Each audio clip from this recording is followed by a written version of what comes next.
Okay, so here we in this video we are going to talk about the polyketides and the synthesis process, right? So basically this is a polyketide which contains a enzyme part and uh, this type of chain. This is oxygen and double bonded connected with oxygen to the carbon, right? So in synthesis process you need to know two molecules, right? First one is this one, CH3COS. This is called acetyl coenzyme A. Acetyl coenzyme A. And we have another molecule which is this one.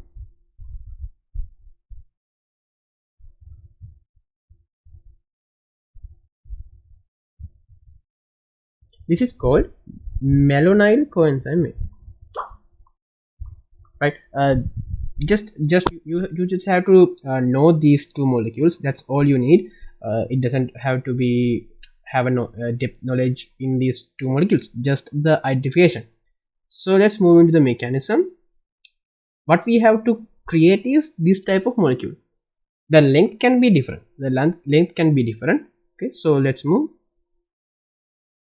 So I will remove this one and this one. Okay, so here now what happens here is the Claisen reaction. Claisen reaction is happening, but this is happening in a biosynthesis, right? This is a biosynthesis process, which means it happens in animal or plant body. So the normal reaction process won't be happening over here. Basically when we are talking about Claisen reaction, it's going to the enolate ion, but here the enolate ion won't be created, right? Enolate ion won't be created. Instead of creating the enolate ion, this type of mechanism will be happen. What happens here is at the first, this OH bond will create a double bond with carbon, and this bond over here, it will go and directly attack to our carbonyl carbon in acetyl coenzyme A. So we will have our product CH3. I will CH3. This bond will be broken again. CO minus. Here we have coenzyme A, and the other part is CH2 CO coenzyme A. We will have a byproduct as carbon dioxide. This part over here, it will remove as carbon dioxide.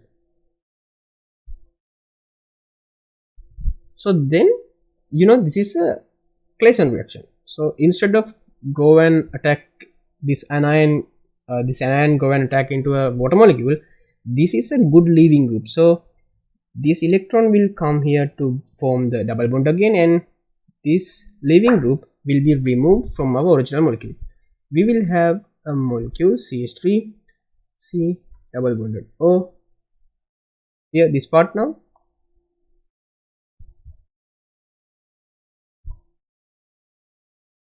Coenzyme A. This is called coenzyme A. It's just a enzyme part. It doesn't matter if you don't know. That's okay.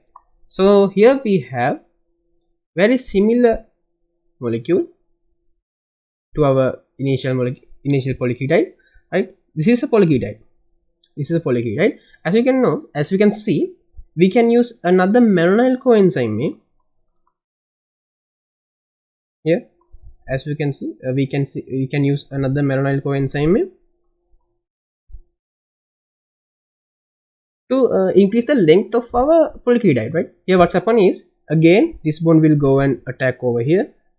This will release, and again the same thing will happen. This will to here, and this is a good leaving group. It will remove from the original molecule, and again we will get a product like CH3 CO CH2 CO. This part I have read this part, and the second part will be coming from here. This coenzyme. So this is the basically the mechanism to synthesize the polyketides, right? As you can see, every time when we are increasing the length here, this is the first part which have come from the acetyl coenzyme A. It is our initial molecule, acetyl coenzyme A, and this is come from the first malonyl group, and this is come from second malonyl group. So you can see every time when we are trying to increase our bond length, 2 carbons will come and attach to our original chain, right? We cannot synthesize a polyketide contains 5 carbon, because this is not even number. Every time when we are increasing the length of our carbon chain, it increasing from 2, right? So every time we get a polyketide even numbered 1. Right, so let's move into a small example. So here we have a small exercise. We are asked to calculate the number of malonyl coenzymes which we are needed to synthesize a polyketide having 8 carbons, right? So the initial reaction must be between acetyl coenzyme A and malonyl coenzyme A. This is the acetyl coenzyme A, and the malonyl coenzyme A is this one, carboxylic group CH2CO coenzyme A, right? So here we have just 2 carbons from acetyl coenzyme A and 2 carbons from malonyl coenzyme A. You know that this part won't get attached to our original compound. It will be removed as carbon dioxide. So here we just had 4 carbons. So I will not go into the mechanism. I just draw the product, because we have discussed the mechanism before. We will have the product like this.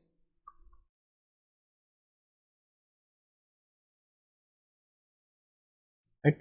So now we do not need another acetyl coenzymes to increase the length of the carbon chain. We just need the malonyl coenzymes, right?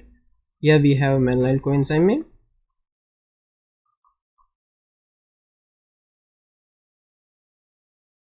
So what happens here is, again this bond will go and attack to our here, and this bond will break. This will released as carbon dioxide. We will have our original molecule as CH3O, CH2, C double bond O. Again this part now will be added, CH2, C double bond O coenzyme. So now we have 6 carbons right here, 6 carbon. So now so far we have used 2 malonyl coenzymes, right? 2 malonyl coenzymes here, this one and this one. So we need 8 carbons, so we need to do this step once again with another 1 malonyl coenzyme. So totally we need 3 malonyl coenzymes. We need 3 malonyl coenzymes to get a 8 carbon chain. So I hope you get the idea, right? I hope you get the idea.